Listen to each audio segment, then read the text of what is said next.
abusive and controlling ex-grooming relationship, even though this looks really bad for Joey King and her relationship and for her future husband that is now inadvertently roped into this. But, like, these videos are all over TikTok right now. Like, so many.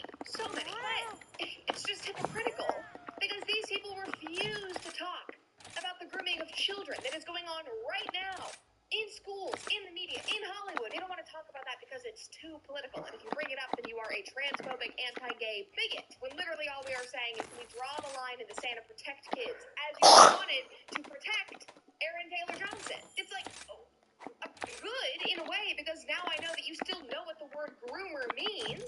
Thank God. I was worried that everybody had just let that fly. Let's keep this same energy when talking about the children who right now are being groomed. It's not that hard to connect the dots. You guys are internet rumor mill investigative journalists. You can connect these dots a lot easier. I'm just saying. Thank you for watching the comment section. If you want to see more videos just like this, make sure to subscribe to this channel, turn on your notifications, like this video, and of course, if you want even more content, you can follow me on Instagram and Twitter at I'm Red Cooper. See you next time. Are you foraging or upgrading?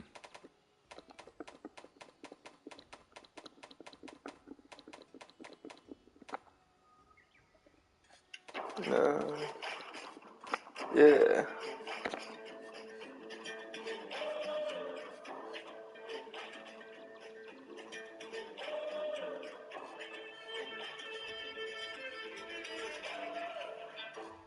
Summer Wells, who the fuck is that?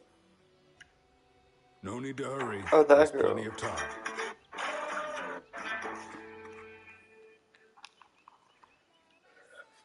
Hello, everyone. See you later. Here again today. Might not be here next week. Next week, I might be taking a Sunday off. But today I'm here, and I'll let you know later if I do that or not. But today we're going to talk about Summer Wells. And it's a very sad case, and it's a very recent case. And someone asked me if I would talk about something that was as recent as this. And it all depends.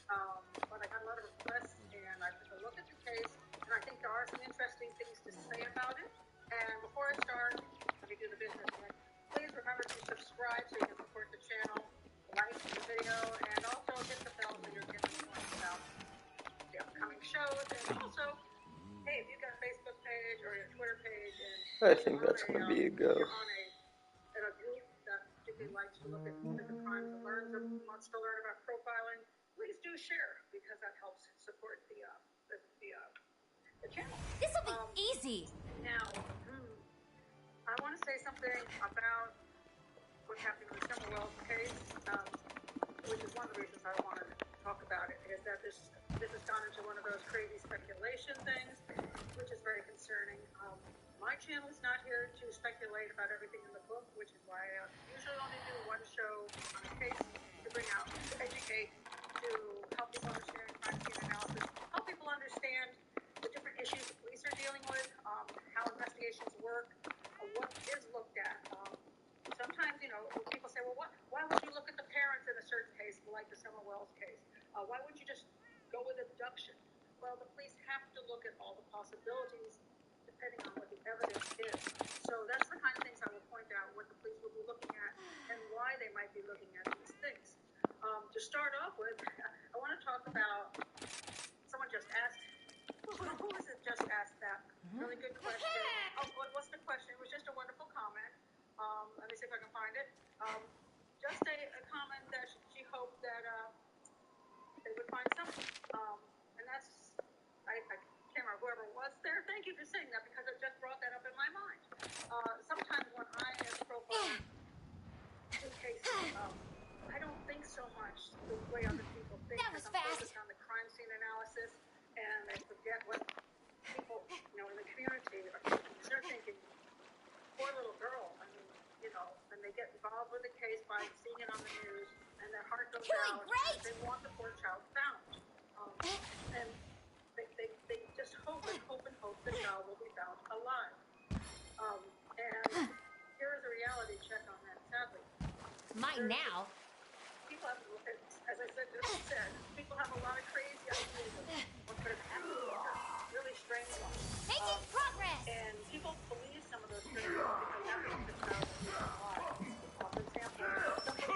There it is.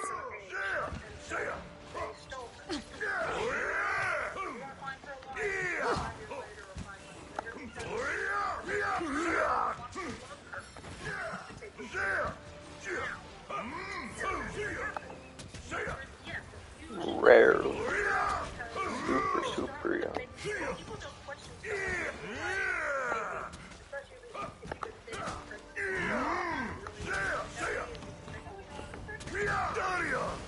What the fuck is wrong with me? There it is. I look like shit.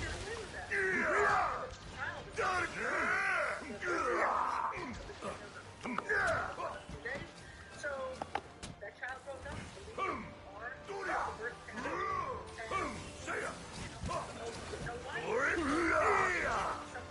I'm here to help.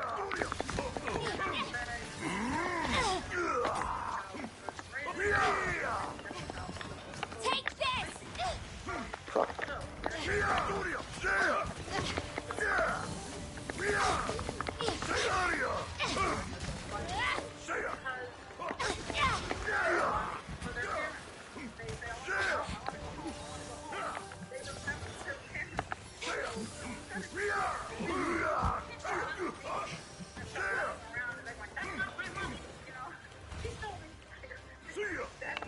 for a world of hurt. This is for my fellow hunters.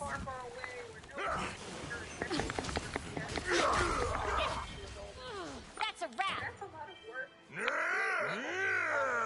So then there's the See theory ya. that pedophiles killed her and has now got her in the basement. I'll put this to good use. Does happen on occasion. Usually it happens with older girls and boys, teenagers, at least 12 or something, because you can shut them up from crying more easily. You can reason with them. You can manipulate them more easily. But little small children cry and they're miserable. And I always do this. Most of us don't want to watch our kids, for the evening. It's like, oh gosh, you're gonna bring your 5-year-old over. Oh, gosh. Unless you have another 5-year-old to play with that child, you're like, oh, Well done. And, for the whole weekend? Oh God, no, not for the whole weekend. If we feel that way about Mission complete. how do you think some creepy dude is going to feel about having to feed this child, take care of it, watch its clothes, bathe it, keep it from screaming, whining, all the things that little children do. And, so most of the time, they do not want to do this. So what happens sadly is pedophiles grab a child this age, usually the child is dead within the hour. And they're usually raped, and they're murdered, and their bodies are dumped. Really, Hello. that's the standard. So, if you don't find that child right away in possession of somebody like these, please pull a vehicle over that's just grabbed her and put her in there. Chances of finding the child Come back alive anytime. are not very good. So, it's now been 4 months. Let me just give you the basics on this. Summer Wells disappeared on June 15th in Humboldt County in Rogersville, Tennessee. She's 5 years old. And so it's been, I got to do my guess, just a little over. What day is it? I don't even know what day it is. Let me look. Oh, okay, so it's just July 18th. So it's just a couple days over a month. I've got it. Chances are she's not going to be found alive if she was kidnapped by a pedophile. So that's not good news.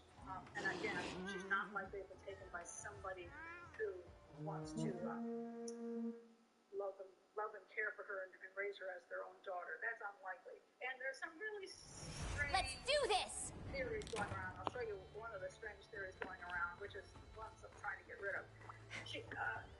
The family attends a church, a Seventh-day Adventist church, and you see this above me. That is Shannon, and she's hugging. This is her Sabbath. Need a hand? Need help? Thanks for coming. We were waiting for you. It's the Sabbath teacher, and obviously she really, really likes her. You can see that in the video, which unfortunately unfortunately, people are going through all the videos of the church and pointing people out and saying that maybe that guy took her, maybe she took her, maybe it's kind of very creepy. And but she's playing with the teacher's hair, and then the teacher finally tries to get her to the ground, and you see her in this picture. She's struggling to get back up. She's putting up her hands. She's trying to climb back up onto the teacher's body. Now, so some people are saying, oh, well, somebody in the church has stolen her because they think the parents are lousy. So they snuck out there to take away Shannon from her mother and Powder father. type Summer, sorry. Take Summer away from her mother and father. And I'm like, really, that is an extremely unlikely scenario. The church is there to try to support families, to try to help children. And I'm not saying you can't get a psychopath in church. You can. But that people are starting to assign these really creepy personalities to everybody in the church and saying they're doing all these nefarious things. It's really sad. What I see here is a teacher who's been very caring towards Summer, and that someone really, really likes the teacher. Now, the only thing that comes out that I get from this video, which is quite concerning, is the simple fact that the parents, if they're in the church, are allowing Summer to crawl all over her teacher while she's trying to sing. And it goes on and on and on, and nobody stands up and says, hey, kid, you can't do that. You take your child down off the podium and say, that's not proper behavior. That's not being done. So it shows if the parents are there at church and she wasn't, I'm not sure why. I'm assuming they're there only because I would think of another family was caring for her at the church. They would have pulled her off the podium. So you just wonder, is this a sign of neglect and a sign of we kind of let her do whatever she wants to do, and we just sometimes don't pay attention. Doesn't mean we don't care about her, it's just we just maybe don't pay attention enough.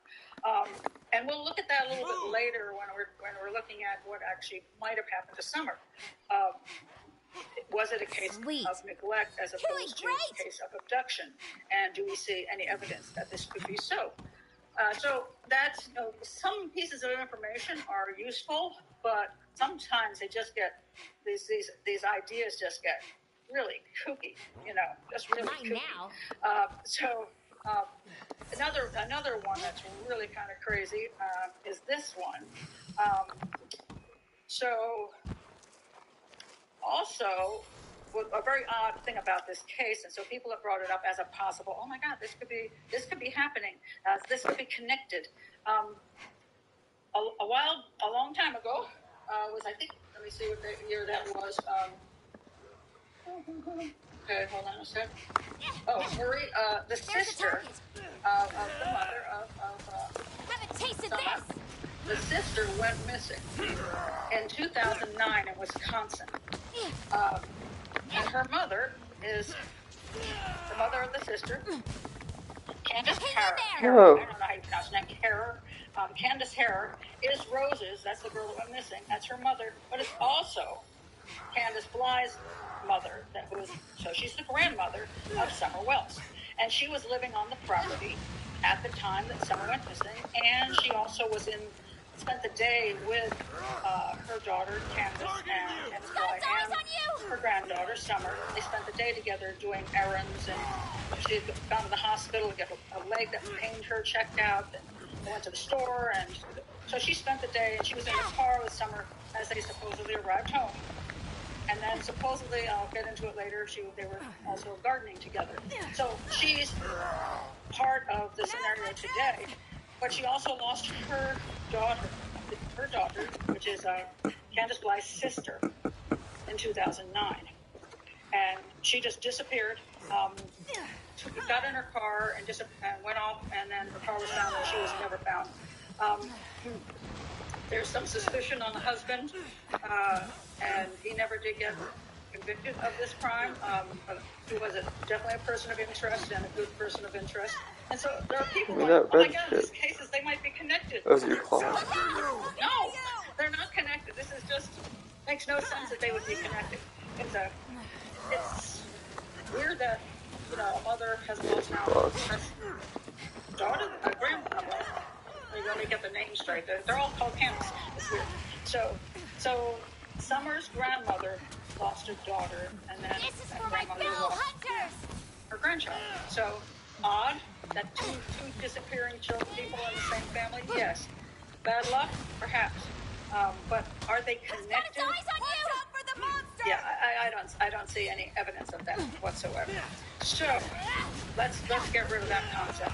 Now let's take a look at what could have happened, and what the police have to look at in this particular case. The things that are truly important, and they say get away from a lot of. What was this? We call her Grandis. This is funny, Bella said. We call her Grandis because there's a lot of Candaces. That's a great idea. Grandis and Candace. I like that. Somebody pointed out it was very unusual that daughters get named almost like juniors, Candace Senior or Junior. But for some reason in this family they did do that. And so yes, it's confusing. So I like Grandis and Candace. That's a pretty good idea. I can't believe this. I'm going to get into all these things. There's lots of these questions, like Desiree asked. According to what we know, the brothers were the last to see her. It would be easy for the police to get truth from the boys.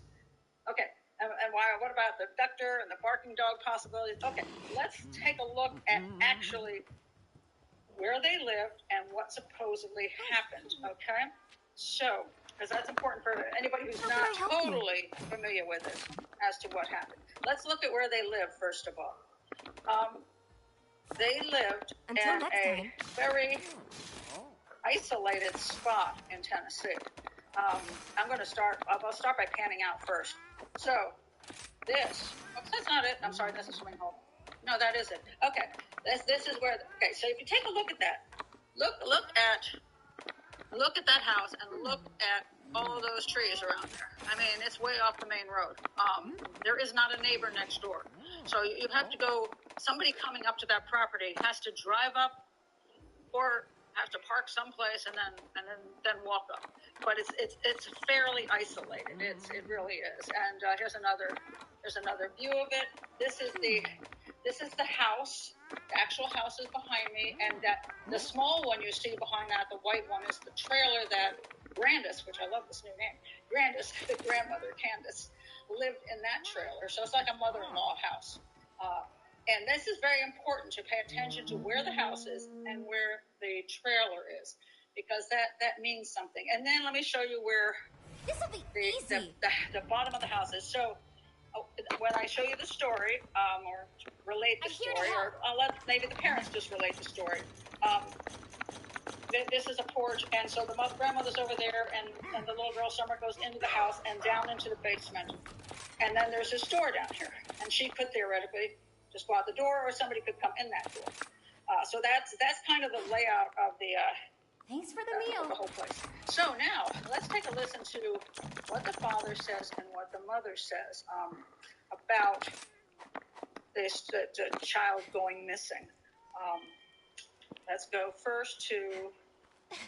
I'm having issues here today. I'm having weird. I always have these gremlins. Oh, I never even asked you.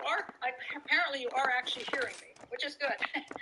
And last week we had some gremlin that just completely distorted the visual and audio. And I talked to StreamYard, and they said it was just a glitch. So I'm hoping that we don't see that again today. But I forgot to ask. So anyway, I'll move along here. So let's take a look at what the mother and father said. We'll start with Dad. She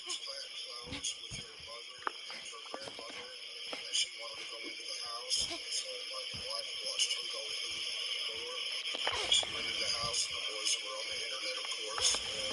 She wanted to go downstairs and play with her boys. So when her mother come in, she says, "Where's Summer?" She went down in the basement. She didn't answer, so she went down there, and she was gone.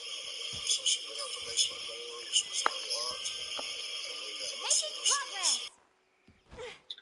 Okay, so the thing about Dad is he was not there, as far as we know, as far as all the information goes.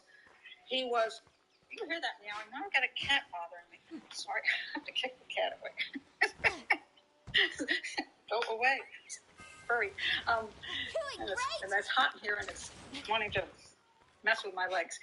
It usually stays away during my shows, so I don't know why it's changed its mind today. Anyway, so the dad was supposedly at work when Candace Bly, Summer's mother, called him to say, hey, Summer's missing. And then supposedly they both called 911. And that was was supposedly on 6:30. And there's also confusions about that, about what 911 said happened. They said that they were called and they were told that the mother had taken a walk, and when she came back, Summer was missing. But that's not supposedly the story, and the parents deny that. Now, the father, he's telling the story straight up because he wasn't there. And as far as we know, he was not there. And he's repeating the story his wife told him. And so I don't, telling what he heard. Now, does he know more? In other words, is he suspicious of things that maybe it wasn't an abduction, maybe something happened in the home, maybe his wife is responsible for his daughter going missing? He claims no, but there are some indications that he's quickly accepted that his daughter is dead, and he has spoken in the past tense about her, so people have said, that's a little suspicious. So next I'm going to show you the mother's statement, because I think that's a more important statement than the father's statement. My mother and her were planting flowers, and we went in after we got done washing our hands, and she got a piece of candy from Grandma, and she wanted to go back over and see her brothers, and I said okay, and I walked her all the way over to the porch, and I watched her walk into the kitchen where the boys were watching TV.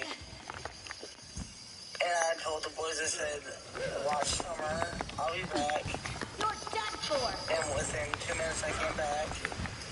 And I asked the boys where their sister was, and they said, she was with Mom to play with her toys in the playroom. I said, okay. And I yelled downstairs for her a couple times, and I didn't get no answer, which was unusual, because usually she always answers me. And so I went down there to check, and she was nowhere in sight. She was just gone. Okay, now, as a profiler, I find her statement very interesting for a number of reasons. Oh. Let me explain that some people don't agree with me. Let me point out there's a YouTube channel. It's called Body Language, and this was actually called the Behavior Panel. There are 4 behavioral experts. It's these guys. They're 4 behavioral experts, and what they did was go through the entire videos, and each one of them comment on what they see as body language to tell them what the person telling you or whether they're lying. And they kind of give like a percentage. I think 90% chance that they're telling the truth. Now, I find it very interesting. Let me tell you a little bit about that kind of analysis. There's a bunch of ways to analyze what people say. They're using totally behaviors. Whether their eyebrows go up, whether they shake their head the wrong direction when they're saying something that they should be saying else, they're going like this at the same time, whether they're smirking, whether they're looking the wrong direction. And this comes from behavior. This kind of studying body language comes from many people doing research, into people doing this kind of thing. And it's very interesting. And by the way, a lot of people got so upset with me because I have some YouTube channels that I say, I'm not happy with what they're doing because I find them to be realtors and taking advantage of cases and just, doing 20 or 30 videos on it and bringing people in to make money off of them. And I don't find their stuff terribly valuable. I find them more of a problem. Now, these guys are all professionals. And also, let me just say, I don't have a problem with lay people doing this. Some lay people, maybe they haven't, had a 20 or 30 year career in law enforcement or in psychology, but they're really smart. I don't have any problem with them having a channel. That's not my issue. It's grifting, taking money from people for sneaky and manipulative. These 4 guys, their channels, I like what they do. They're an educational channel in that they explain what they what they're saying. In other words, if they say, well, I think this shows deception, they will explain why they think it shows deception. Now, I don't have to agree with that. You don't have to agree with that. No, another expert may disagree with that. But the fact is, they're explaining why they think certain things, so we can learn from that. We can learn how they do their work, why they come to their conclusions. So I find it very interesting. And these four guys believe that the parents are telling the truth. Where's All four of them. And I was kind of surprised that they didn't have more issues.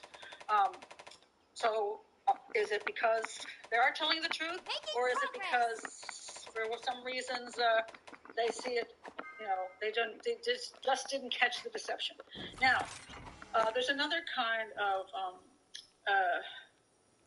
methodology of analyzing what people say, and it's called statement analysis. And one of my favorite guys is a guy called Peter Hyatt. He does great statement analyses. And what he does, he does some of the behavior, but mostly he takes the statements and he analyzes the words in the statements. That when people use certain words, like for me, I love the word just. When people start saying just, there's usually a lie coming right after it. I don't know why, but just, okay, there comes a lie. I just went home. No, you didn't. So there's these ways that we speak, which can tell us whether you're telling the truth or not, or at least indicate. And I say indicate because it's not 100% that you can prove that. And the reason you can is because people come from different cultures. They have different ways of speaking, and sometimes they incorporate things into their speech which you do not recognize as normal for them. So you have to get what's called a baseline.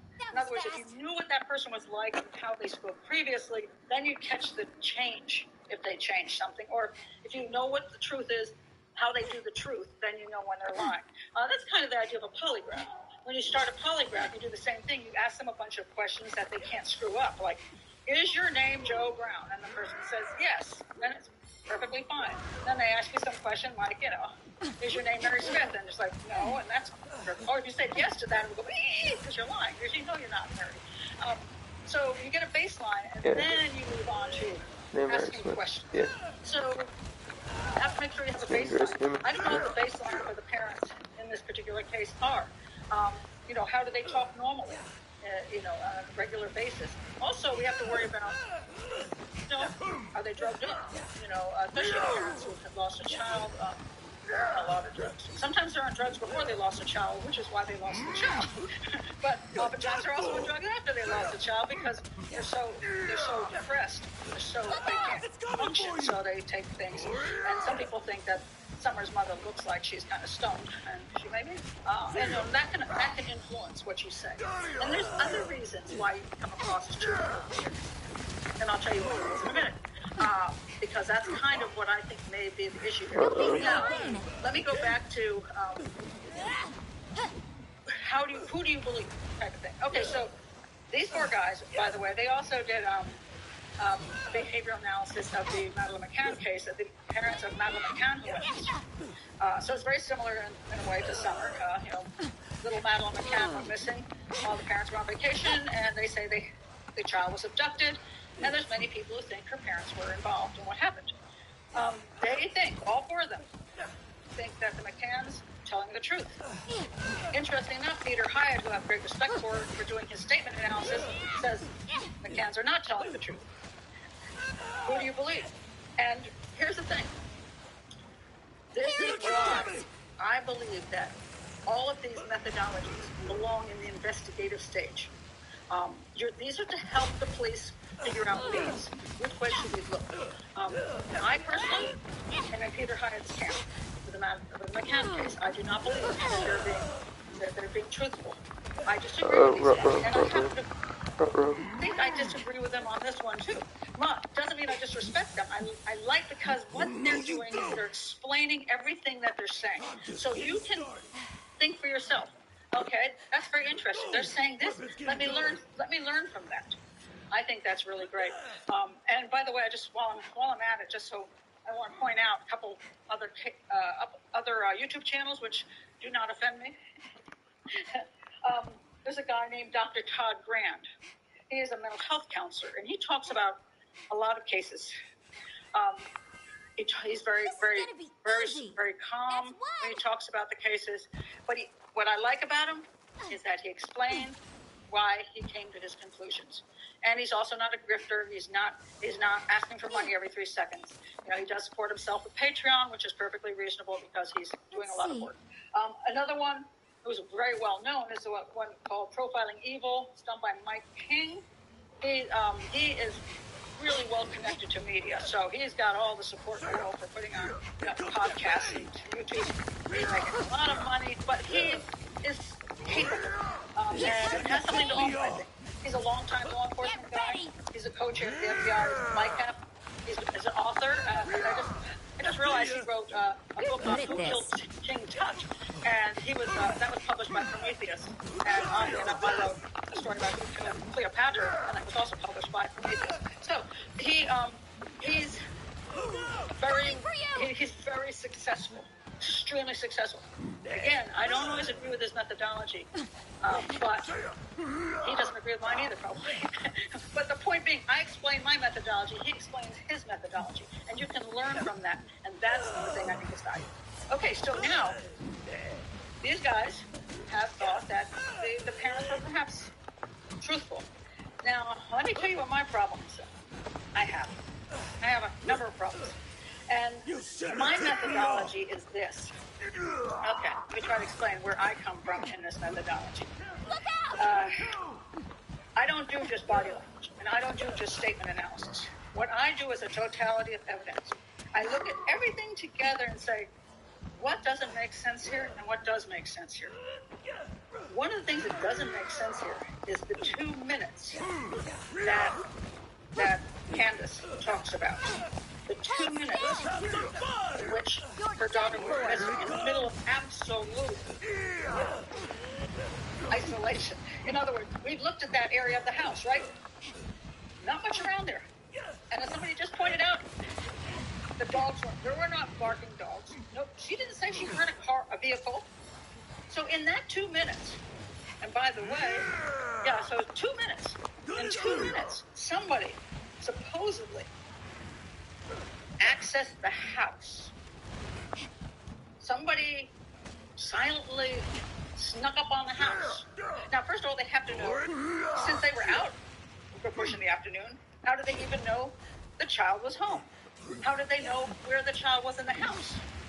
Why would you, if people were home, including 3 boys, who aren't necessarily going to be in the exact location at the same time, and there's a parent, a mother, and a grandmother.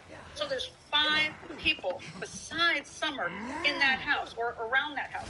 Do you honestly think somebody's going to try to sneak up there with all those people running around? That's insane. I mean, it makes no sense whatsoever. It's just that's not the way the abduction works. I mean, it's crazy. Now, only thing that could happen in those 2 minutes was that literally Summer went out the door and raced away from the house. And I need some of your behold, parts. the predator was out there in the bushes and was able to pull her away. Could that have happened? Yes, she could have. Very kind of you. That she was watched so closely all the time is unlike them. They're in the middle of nowhere. The kid's 5 years old. She goes out and plays on her swing, and she runs around the house, and I'm sure nobody's paying attention every second of her life. So she goes out and plays. And could, in those 2 minutes, she have run down the hill, in spite of the fact her parents say she would never, ever, ever, ever have done that? If I were them, I'd say, yeah, she does that a lot. Somebody could have grabbed her out. You're a lifesaver. But they said she didn't leave. She wouldn't go out of the house. So somebody lured her out. How in the devil do you lure a 5-year-old out of the house? How do you even get there to know where she is in the basement to lure her out with what? I mean, this is a very bizarre statement. That's the end. So, Get ready. So look at the 2 minutes. 2 minutes. Now, I have a problem See you again. Easy peasy. with the entire statement of the mother about how she handled Nothing it. personal. Here comes the Here's message. why I think it's so weird. Let's look back at the picture of the house and where they were. Now they're supposedly out here. Supposedly, that's kind of weird. People pointed this out. I just don't know. They're supposedly planting flowers, but all you see is a bunch of cactus in a pot. So sure what the heck they were planting flowers there. But okay, so I'll be taking this. here is, I want to point out, let's see, what's the best picture of this? Is it this picture? Okay. See where that trailer is? It's here. Basically, there's a little dirt road, and then the porch is here. For a world apart. It's not very far. Really not far. And yet the mother, she says, after they planted these flowers, and for some reason, Summer wants to go see Mission her brother. complete. Okay. And so she has to wash her hands first, which I'm assuming is inside the trailer, and her grandmother gives her a piece of candy, which is interesting. Okay.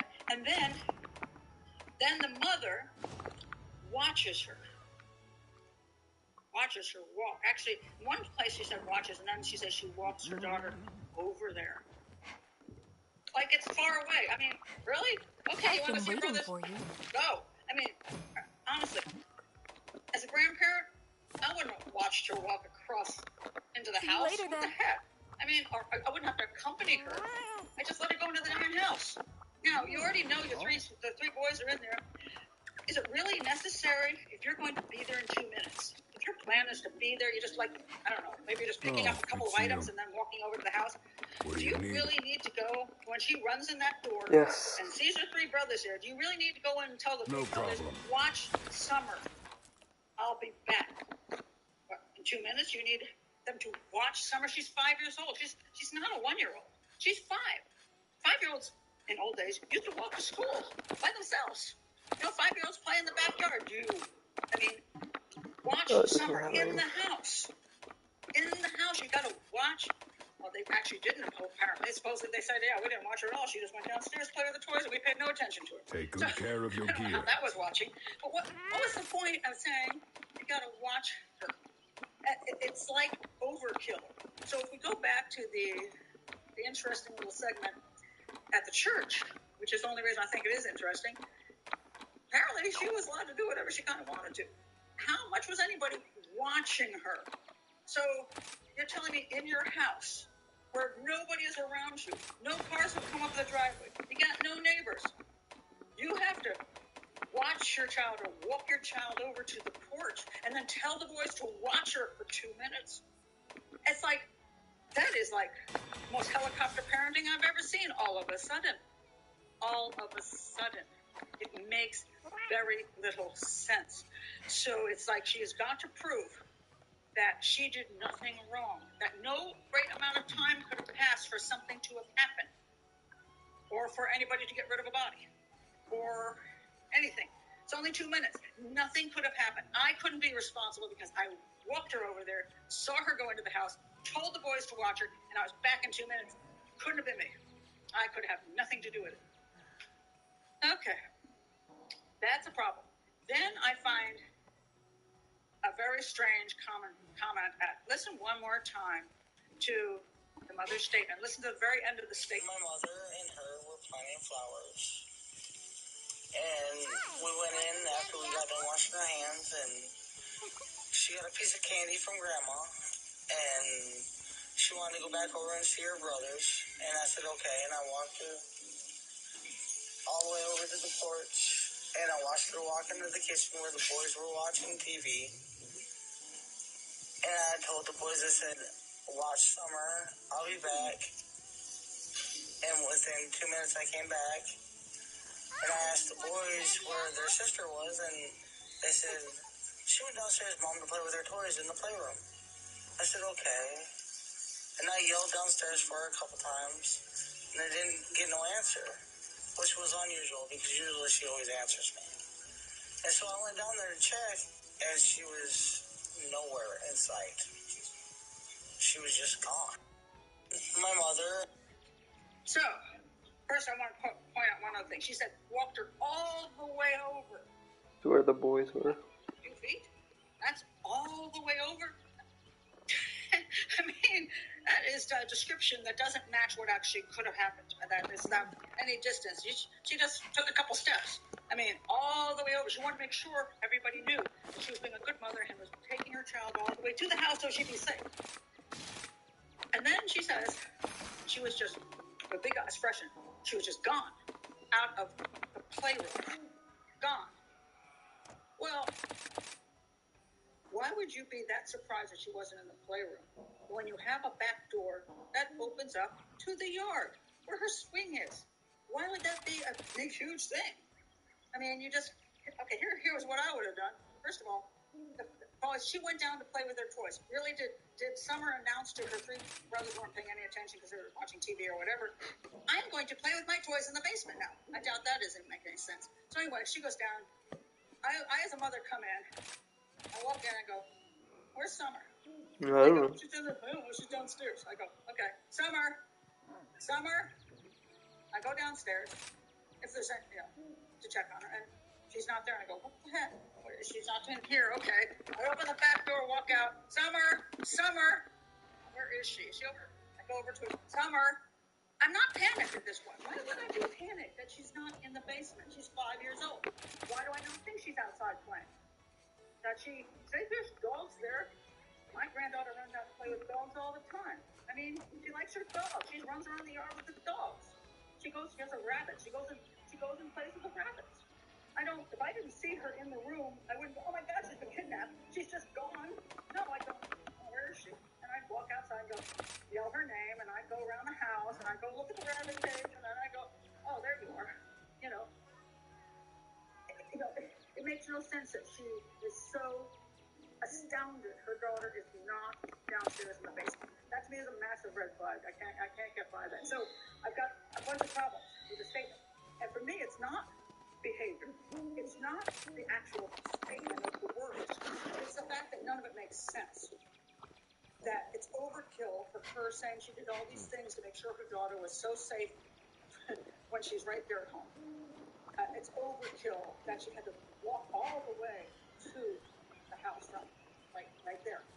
It's overkill that when she found her daughter not in the basement, she was just gone. It's overkill. She should have just been, she must be outside playing with the dogs or something. Picking some flowers, I don't know. That's all overkill. Why is that necessary? So, question comes down to what actually happened. Now, there's the day as it's explained. They went off in the earlier part of the day. It's unquestionable that Summer was perfectly fine. Candace took Summer, and they went and the grandmother, and they were going to the hospital so the grandmother made her because her knee looked definitely hurting. And they stopped and picked up this 15-year-old boy who was a friend of the family. He'd been a friend for a long time. He called it Auntie. Now, there's a lot of people who think there's some kind of weird stuff going on between the two of them. I'm not going to go there. I don't think it's necessary because, as far as I can see, This'll be easy. After they did their thing, they went swimming at the swimming hole, and they went swimming at this nice little place near where they're picking up the medication for the grandmother at Walgreens. Everybody was in the car, as far as I know. I feel better than Candace ever. was in the car. Brandis was in the car next to her, and in the back seat was the 15-year-old boy and Summer, and they were all then headed home. And at that point, there's this famous picture of Summer who was falling asleep That was delicious. in the car. She's falling asleep in the car. She is. Oh, there she is. Okay. Now she's supposed to have picked up the medication. She's already been swimming. She picked up the medication, and now she's falling asleep. Laying across the seat so the cells look on top of it. And a lot of people are saying, "Oh my God, she's dead." And the boy was in the car. 15-year-old boy was in the car as well, and the grandmother. So they're saying that when she went swimming at the swimming hole, this is what I was putting up picture before. This is a swimming hole in the Walgreens, and so it's a nice little place. You see her. She's on TikTok, just flashing around. Some people think she slipped under the water, and the boy pulled her out, and then she somehow got water in her lungs, and then eventually died. I don't know. Eventually they said drowning on the way home. I mean, it's all concocted stuff. Essentially, they went swimming, then they left, they picked up the medication, and they went to the store, they got some groceries, and then they dropped the boy, a 15-year-old boy off. At the time they dropped the 15-year-old boy off, he was sleeping in the back seat, and then the grandmother's still in the car. And there's another video where the grandmother this is where the picture comes from. The grandmother trying to take a picture, so hopefully she had her hand in a funny position. The grandmother, that's cute. and took that tiny little video. I don't think, it looks very innocent. So it appears that after the boy was dropped off, and they're on their way home. And I think this is about, the picture was taken, let me see when the picture was taken. 2:30, they dropped off the young boy at his house. And at 3:09, the photo of Summer in the car, that's 3:09. And supposedly, somewhere around 5:30, and I don't get between the 5:30 and the 6:30 thing. Supposedly she went missing. So another 2.5 hours. So anyway, the grandma's in the car, Candace is in the car, the mother, and Summer, and she's asleep, and they get home. They go home. Now there's a lot of unaccounted for time at this point, and this is where I become concerned about the unaccounted time. So, and I become concerned about this. And that's why I pointed out the grandmother before. Candace Harris. Okay. The problem I have with Candace Harris is this. Her daughter went missing in 2009, and it's assumed dead. And they say the husband was a good suspect, still a good suspect, assumed dead. Body never found. Now her granddaughter goes missing. Have anybody seen her in public making a statement? Now, supposedly she made one quick statement to the police, and it was not a very, it wasn't a long statement, a public, she made one tiny public statement. And what amazes me is that she's already got a missing child, one missing daughter. Making progress! And she's involved with some missing children stuff, missing people stuff, in Wisconsin. I've seen her Facebook pages on some, missing children things. She put other missing children pictures up. But she's not very vocal about her missing granddaughter. Not very vocal. Now, I've been around a lot of families. I can't imagine this grandmother would not be shouting to the hill about her missing granddaughter. That somebody stole her missing granddaughter. Abducted, like my other daughter. I've lost a daughter and a granddaughter. She's been abducted. That she will be out in public supporting her daughter, supporting her son-in-law, trying to find out who took her granddaughter. She's very silent, very quiet. And that makes me wonder, because here is also a reality of how people behave. And I've worked cases like this. You have cases where one child kills another child. A family has two children. I call them Cain and Abel. So Cain kills Abel. And then the parents won't believe that Cain killed Abel, because if they do, they lose both children. So they throw all the support behind Cain because he's the one that's left. And they say he didn't do it. And then when they find out he did do it, they still keep the support behind him. He was psychologically disturbed or whatever, and they'll visit him in prison and do everything they can for that still alive child. So Brandis here has already lost one daughter. He only has one daughter left, as far as I know. And if something happened, Candace was responsible for something that happened to the granddaughter,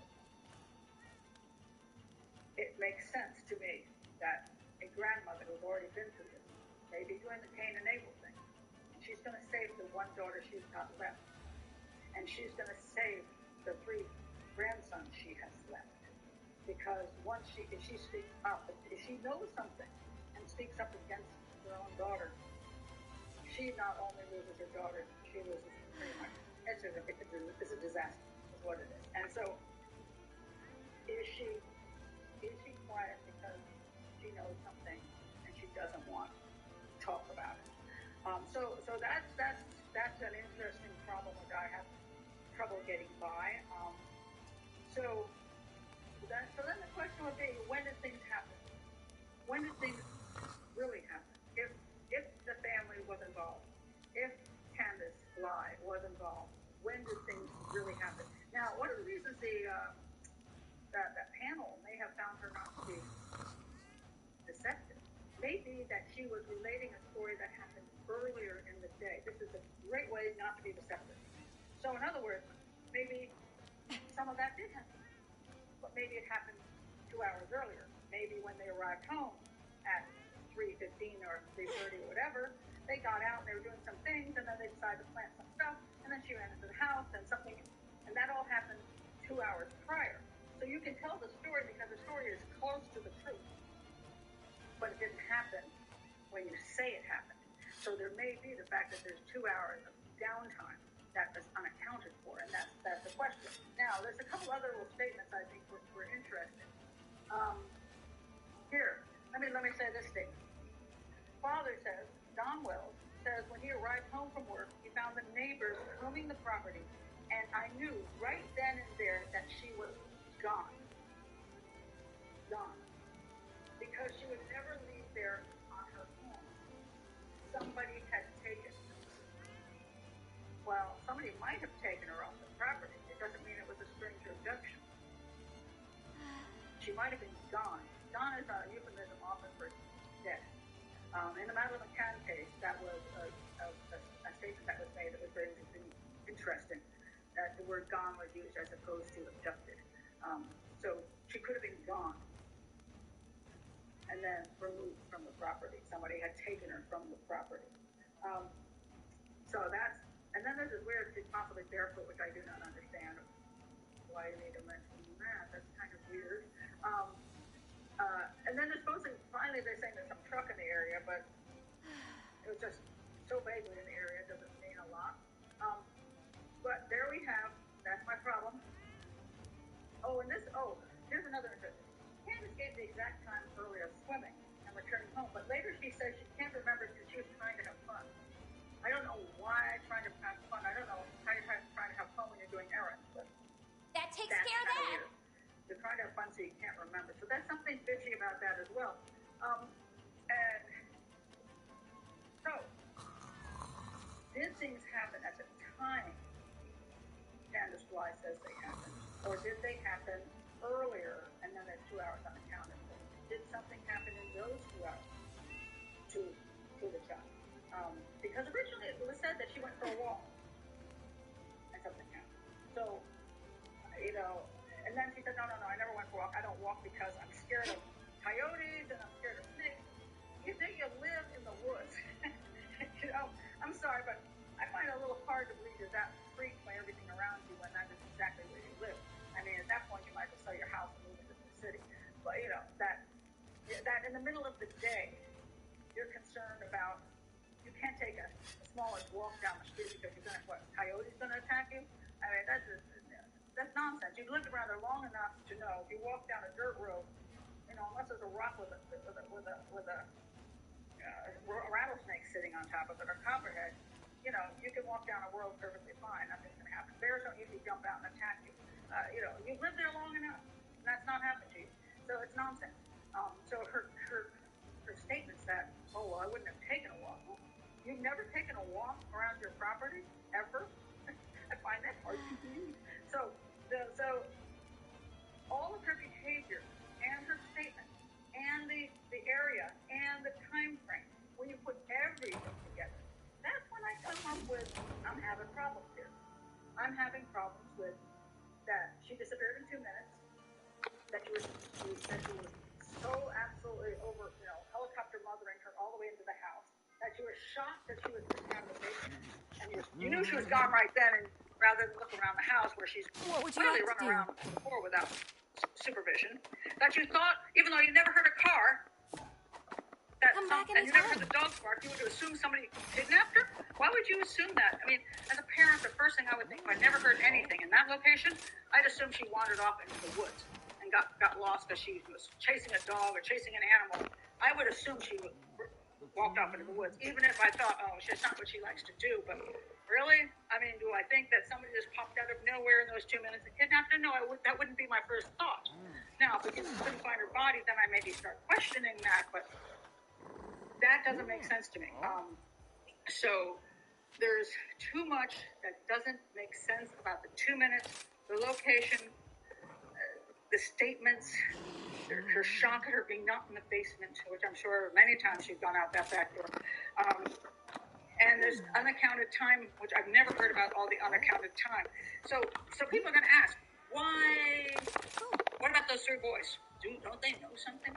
And you would think so. And actually, when I saw the father of one of the boys, when he was doing his one of his statements, he had his arm around his boy, and the behavior group was saying, oh, he looks very concerned. I thought it looked miserable. I thought he was holding on to him kind of strongly, like, cooperate, like, you don't want to lose your mother, cooperate. I mean, I don't know, and it's a weird thing.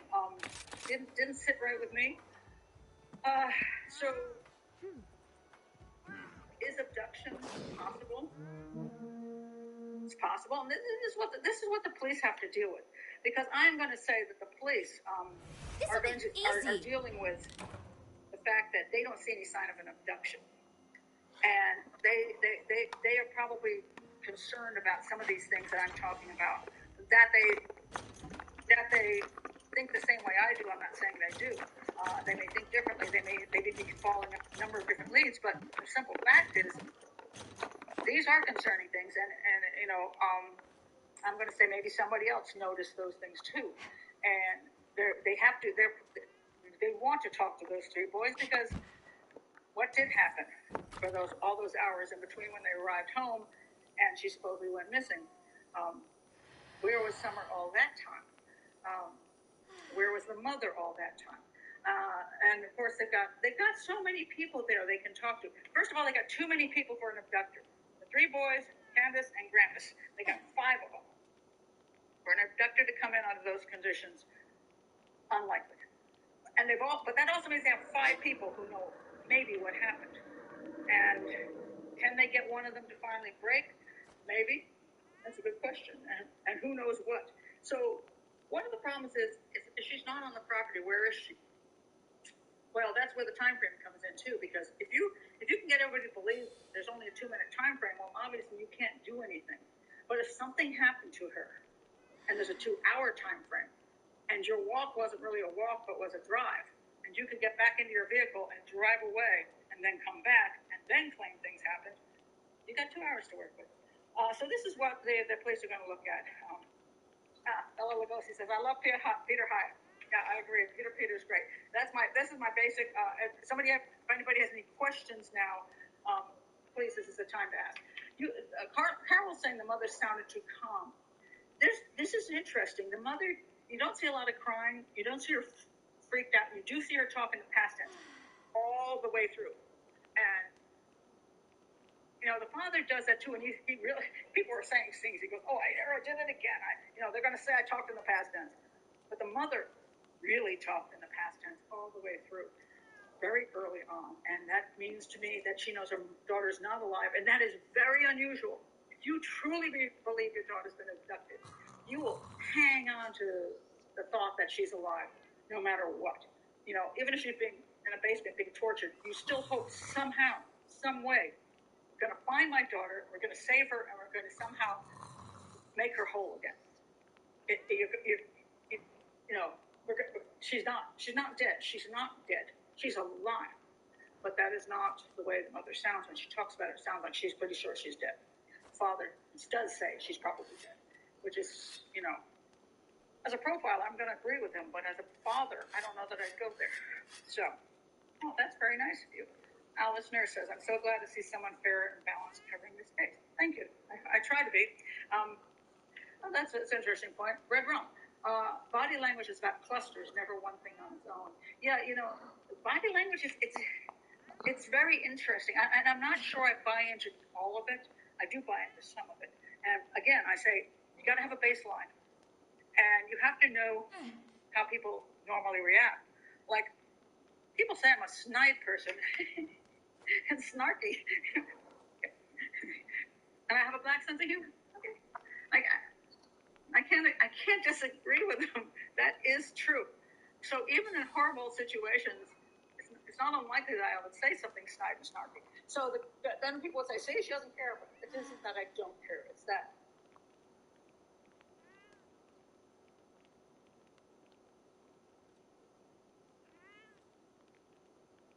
I do have that personality. That is who I am. Now, if I was how can I say this? I had a friend once. She's the sweetest person. Oh my God, she's so sweet. And she makes doilies. I mean, like beautiful doilies, and pretty things for the house, and like she crochets and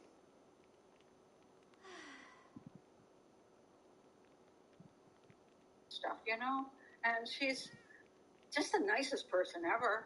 And she never makes, like, you know, she never does like stink eye and stuff like that. You know, she's just really nice. If all of a sudden she starts acting differently, like me, then I say, what the heck is wrong with her? Now, if I start acting really super sweet, something's wrong with me. This is not me. So you just have to, you have to know, and culturally, there truly are cultural issues, and this has been a problem in this case too. That people are saying that people aren't being too nice about this couple because they're rural people. They're kind of being rude about them because they're saying they're, you know, I don't know, country folk, and they're not that smart, and they're just, and they're sort of dissing them for who they are. And a slightly perhaps rough lifestyle. The father has criminal history. There's some domestic abuse issues.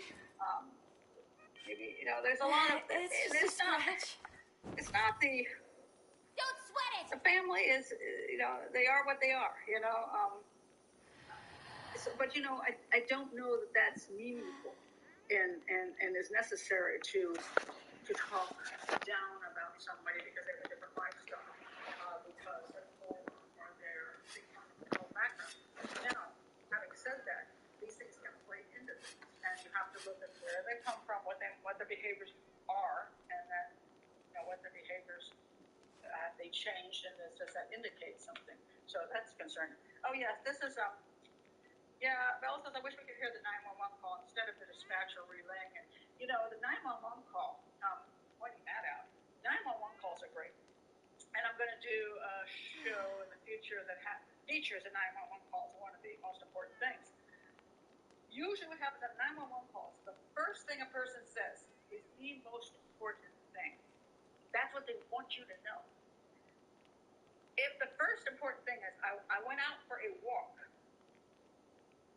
they want you to know you were out walking and weren't there for whatever happened. And then the next thing is, when I got back, because I wanted to show that they got back and you had nothing to do with it, my daughter was gone. For example, I don't know that has anything to do with what was said. But the most important thing is which they say first. So you'll find a lot of 911 calls. It's fascinating. Really great. That a lot of times when people are murdered or, just like supposedly carjacking, that first big comment isn't, oh, my child's lying on the pavement bleeding to death.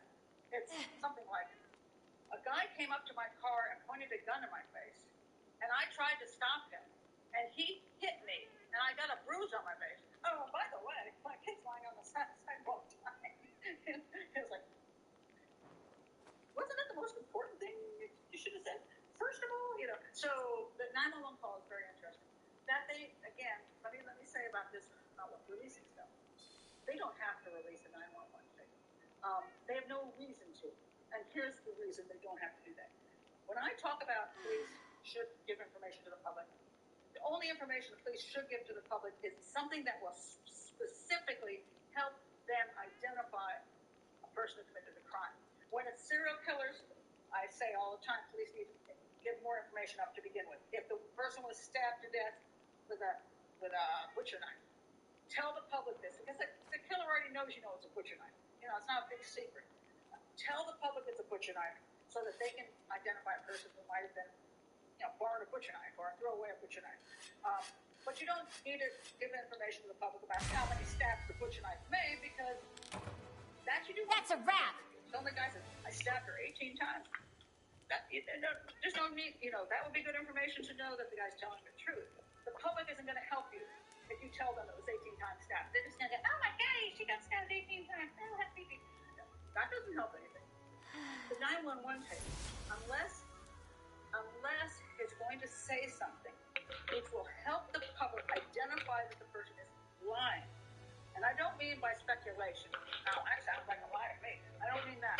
Like, if the person says, I was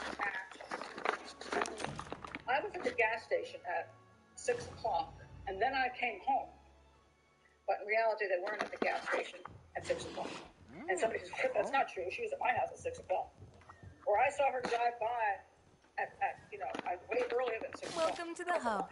So unless the public can give you information, they don't need to release it. I've seen too many 911 tapes released so that the public can just be all like, Until next some time. of it's just really sad. And it really annoys me. Look, Red Brown says, I made it here alive. That is so nice. Oh, yes, this is also a good point. The house is at the top of a steep hill. Yeah, which again, it's kind of like a lookout thing. You can see downwards, and you have to think in the mind of a predator. You know, predators like things that are easy. They want to get away with it. I mean, let me think about this. So I'm down here, I'm at a hill, going, okay, I'm gonna walk up the hill. Then I'm gonna like what? What am I gonna do to sneak into this house to get this kid where I don't even know who the kid is? Because 2 minutes ago, that kid wasn't in that basement, was she? Let's She was go. over at Grandma's. So what am I gonna do? How am I gonna get her? I say the whole thing makes absolutely zero sense. When you look at the way people actually behave. This is Candace has a daughter named Candace too, so 3 Candace.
That's a good start.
All done.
Actual evidence.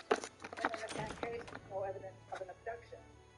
And of course, when we're looking back at this case here today, one of the basic problems we have again. How can I help you? We have no evidence of an abduction at this point. Now, I say at this point, and the reason I say at this point is because the police are doing an investigation, and there may be new evidence come to light. See you later, then. Everything.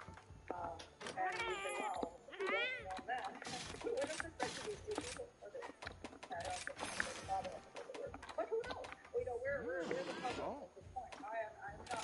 I like, there's cases I've worked out with the police. And those are the cases that I can actually say I've seen all the evidence. I know what we're looking at.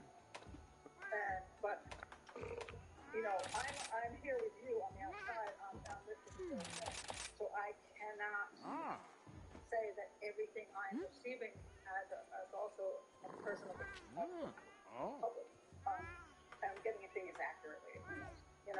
That's the problem with a lot of the speculation out there.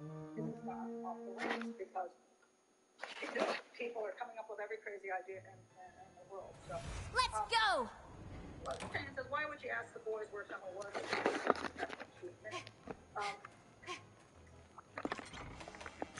Why would you even ask them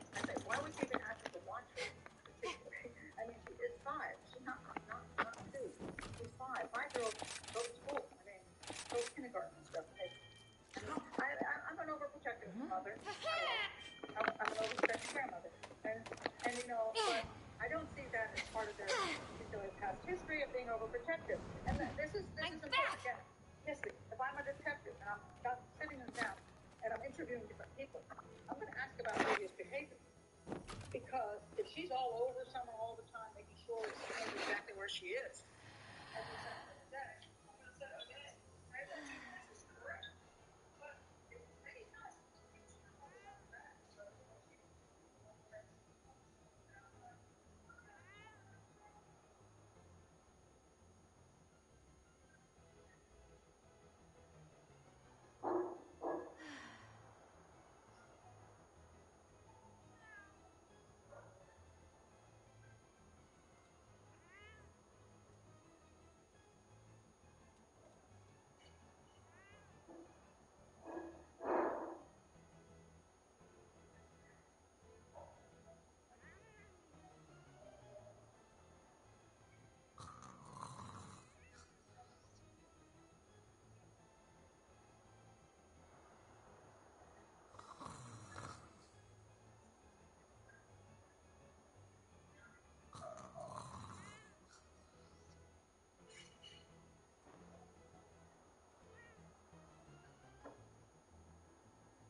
Doing great!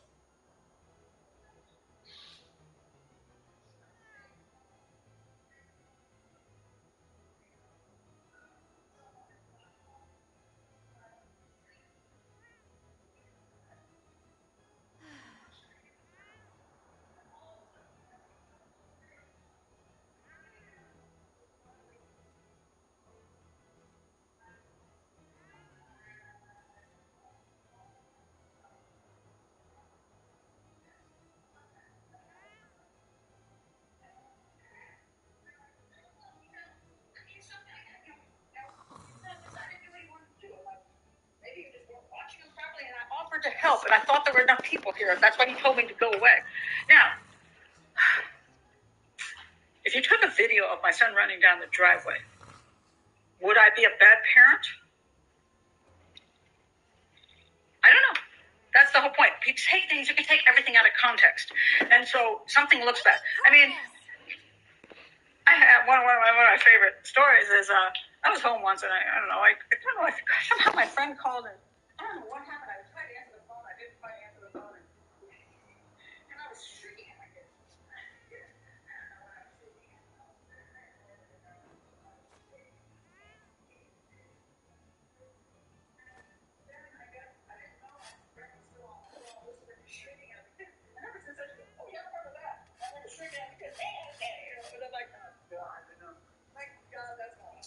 That was in the old days when we didn't have video. So it was great. But in that moment, I looked like a really crappy mother. I looked mean and horrible. But you know, I raised 3 great kids. I homeschooled them. I think I'm a good mother. But did I have some bad days? Were my kids little shit sometimes? Yes, they were. So just because we see Summer acting a certain way one day, or a mother acting a certain way one day, That takes care of that. You know, we can't take things out of context. We have to look at the entire picture. And I just think it's unfair don't you do that? However, there are things that don't make sense. And that's what I point out is something, what? Oh God. Okay, maybe someone in the foresty woods either lured her out or wanting her knew the family that lived apart. No neighbor. Oh my God, no. This is so unrealistic. Okay, I'm gonna say.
Oh God.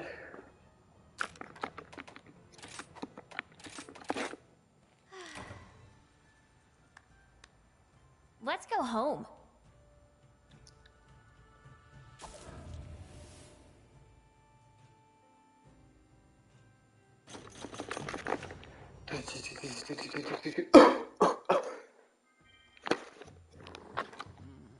Jeez.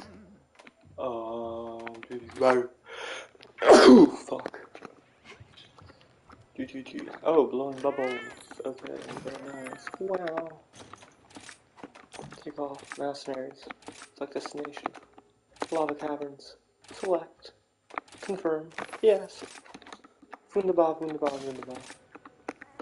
Join. Request. Come on. Event. High rank. Yes, come on. Do it, do it, do it. Why won't you work? Come on, come on. Fuck you.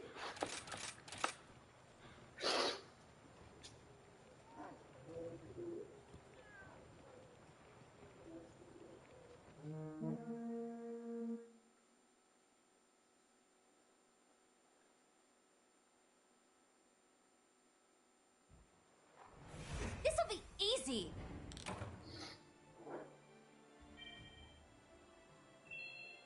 Oh, very nice. So nice, so nice, so good, so good. This is like a so good.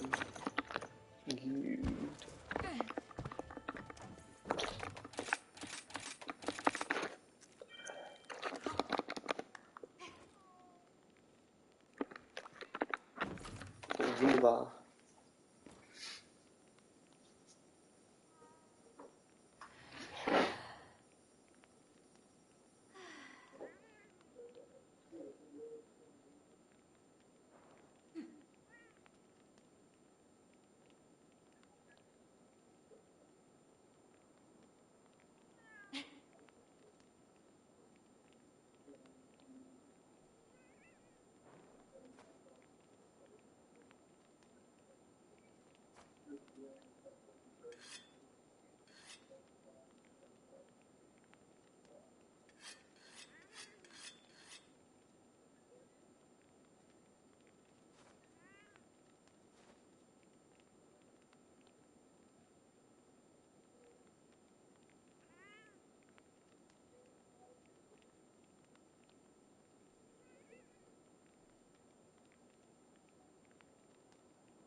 class clown dunce. The class clown dunce. For the class clown dunce, pay with money, yes sir. Wait, what? What the fuck? Yes sir. High rank.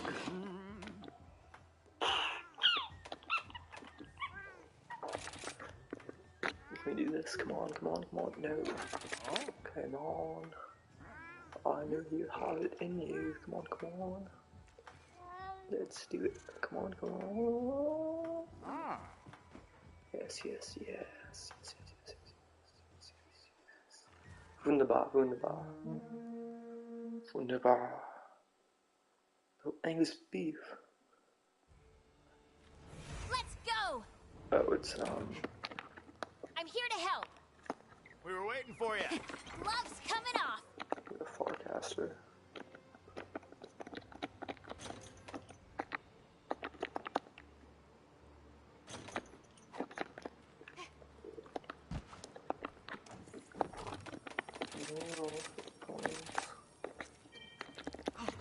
Let's get that shit to proc. Wonderful.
So grimy, so grimy.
like to do.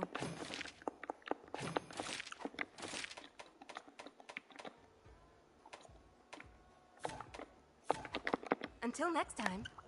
And I'm getting silly with it. And I'm getting silly with it. Boom, boom, boom, boom. And I'm getting silly with it.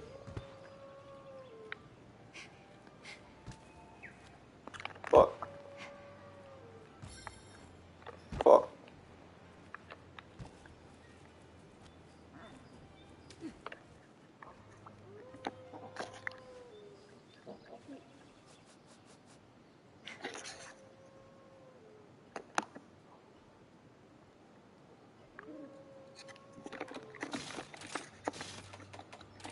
Event quest high rank.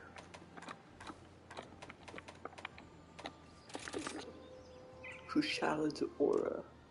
Come on, that looked like you were gonna give it to me. Yeah. I think you're gonna give it to me. Fuck you.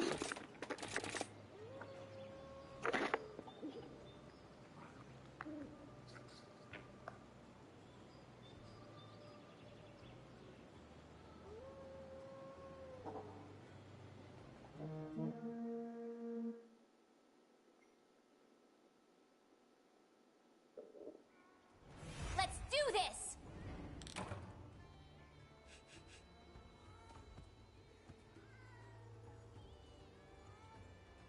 Backup's here! Well met. Thanks for coming.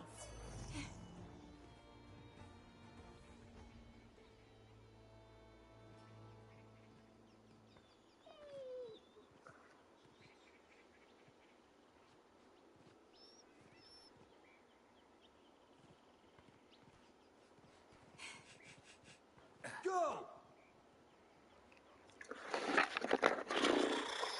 Phantom Axe. Yeah, that's me. What about it? Kasumi. Kasumi. Shoot you! Well, that was a very lackluster train. I mean, I'm not complaining.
Doing great!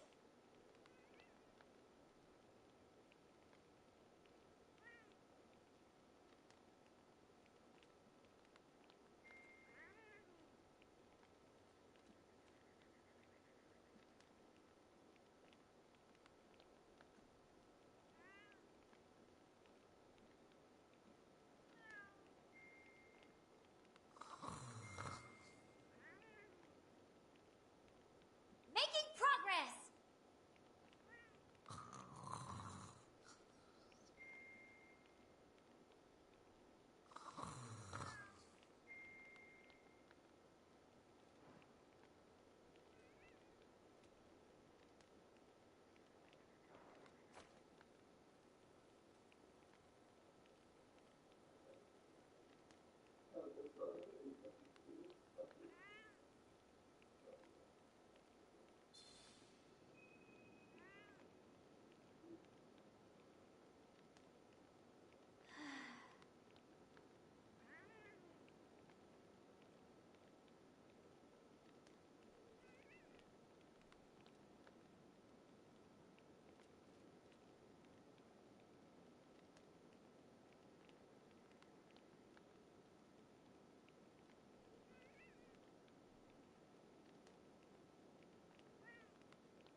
Kul. Men hon så.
Hey, what's up?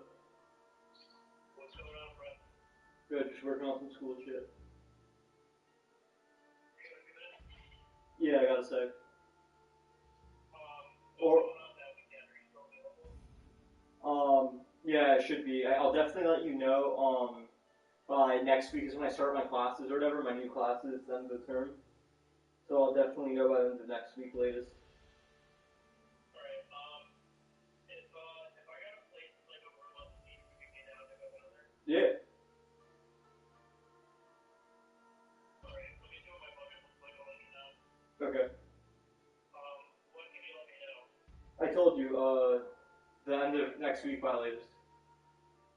This weekend? No, not this weekend, next week. Okay. Alright, enjoy your school, or how's it going? Alright.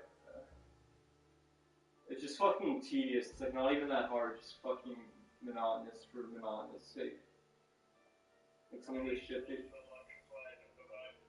Yeah. I literally went into the college to sign up for classes, and I need to take my money back because I'm 3K, I just walked out last. And so much of this shit is just so liberal being, it's not even funny. Like, I can't, it's like, if I answered honestly, they're just gonna dock me points. They're gonna be like, that's like incorrect, like, it's fucking absurd. So if you're not liberal, then you're getting point zero? Basically.